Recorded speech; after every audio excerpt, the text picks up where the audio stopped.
Assalamualaikum teman-teman kelas 5.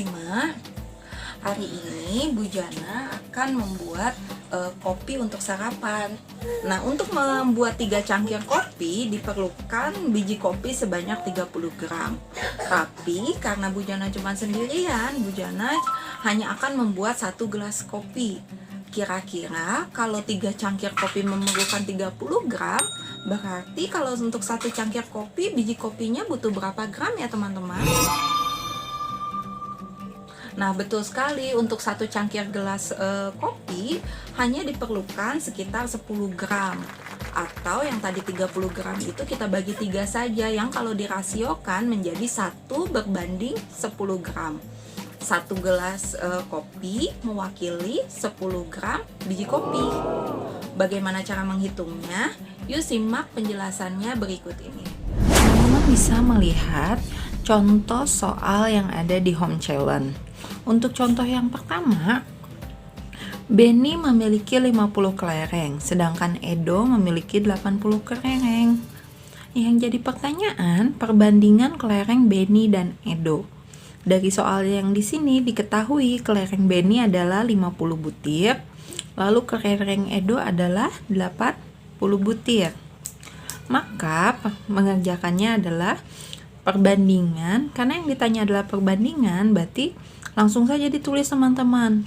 Kelereng Benny berbanding kelereng Edo sama dengan, kita masukin kelereng Benny-nya tadi ada 50, lalu kelereng Edo-nya ada 80. 50 berbanding 80. Kita sederhanakan atau kita bagi sampai angka yang paling sederhana. Nah, keduanya kita bagi 10.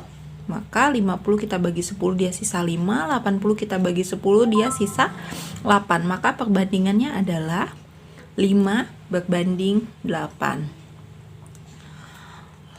Lalu kita lihat contoh yang kedua. Perbandingan uang Dayu dan uang Benny adalah 8 berbanding 5. Nah, kalau ada pernyataan seperti ini, berarti orang yang pertama disebut mewakili angka yang pertama disebut juga teman-teman. Berarti 8 ini punyanya Dayu, lalu 5 ini punyanya Benny. Oke, kita kembali ke pertanyaannya ya teman-teman. Perbandingan uang Dayu dan uang Benny adalah 8 berbanding 5. Uang Benny 75.000. Berapakah uang Dayu? Nah, untuk lebih memudahkan, teman-teman bisa membuat kolom perbandingannya terlebih dahulu. Kita tulis keterangan yang ada. Di sini ada namanya Dayu, Benny. Lalu secara perbandingannya adalah 8 berbanding 5. Dayunya tadi ya seperti yang sudah Bu Jana bilang, yang pertama disebut mewakili angka pertama yang ditulis. Berarti Dayunya itu adalah 8. Lalu Benny-nya adalah 5. Lalu di keterangan kedua, uang Benny adalah 75.000. Kita taruh informasi selanjutnya di bawah keterangan yang diketahui.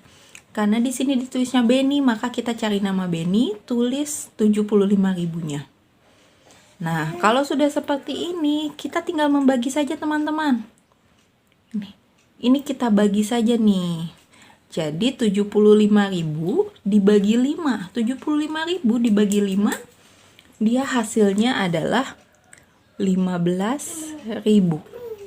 Oke.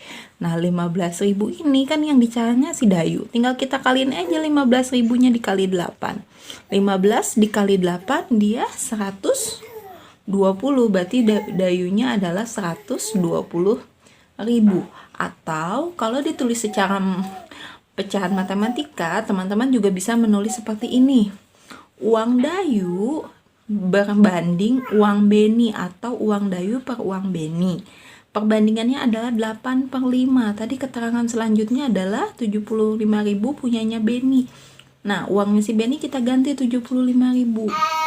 Nah, kalau sudah seperti ini, berlaku hukum kebalikan. Di sini kan uang Dayu berbanding uang Benny atau uang Dayu dibagi uang Benny. Di sini bagi, kalau pindah dia jadi kali. Jadi ketika melewati sama dengan, tanda yang melewati sama dengan akan berubah menjadi kebalikannya.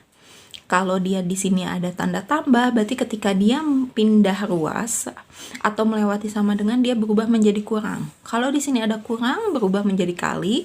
Kalau di sini ada kali, berubah menjadi bagi, dan begitu pun kalau dia bagi, berubah menjadi kali. Nah, di sini uang Dayu di per 75.000 atau uang Dayu dibagi 75.000. Nah, si 75.000-nya mau kita pindahkan ke sini. Nah, berarti kan dia pembagian berubah menjadi perkalian. Berarti uang Dayu adalah 8/5 dikali 75.000. Ini sama ya, bisa dicoret 15. 15 kali 8, 120.000. Hasilnya sama ya teman-teman ya. Mau cara yang ini ataupun cara yang ini, hasilnya sama. Tinggal pilih yang paling teman-teman kuasai. Oke, ada lagi contoh yang ketiga. Ini contohnya melibatkan 3 orang atau 3 perbandingan. Ini cukup sering keluar ya teman-teman. Kita lihat soalnya ya. Perbandingan umur Ali, Beni, Caca adalah 2 berbanding 3 berbanding 4. Jumlah umur mereka adalah 18 tahun. Ini di sini ada kata jumlah. Nah, berarti kita bikin kolomnya. Tadi di sana ada 3 orang ya, ada Ali, ada Beni, lalu ada Caca. Lalu ada kolom keterangan selanjutnya ada kata jumlah. Berarti jumlah itu adalah jumlah antara Ali, Beni, dan Caca. Lalu kita masukkan perbandingan angkanya. Untuk Ali dia ada 2, Beni dia ada 3, lalu Caca dia ada 4. Lalu jumlahkan. Tadi kan ada jumlah A, B, dan C. Jumlah Ali, Beni, dan Caca.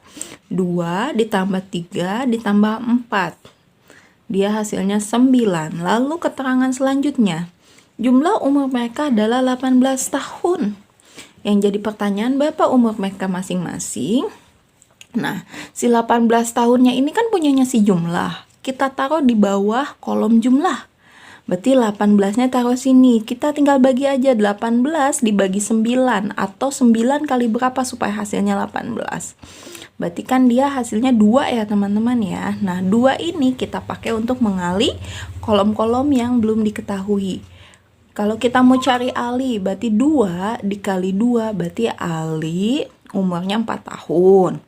Lalu Beni, dia ada 3 dikali 2 berarti 6, berarti Beni adalah 6 tahun. Lalu Caca 4 dikali 2 berarti dia adalah 8 tahun. Coba kita cek, benar nggak ya jawabannya 18? 4 ditambah 6 dia hasilnya 10. 10 ditambah 8 dia hasilnya 18. Betul ya teman-teman? Atau kita kembali ke cara pecahan, yaitu kita tulis umur Ali dibagi, perbandingannya adalah umur masing-masing. Jadi kalau yang ditanyanya umur Ali, berarti umur Ali dibanding total sama dengan 2 berbanding 2.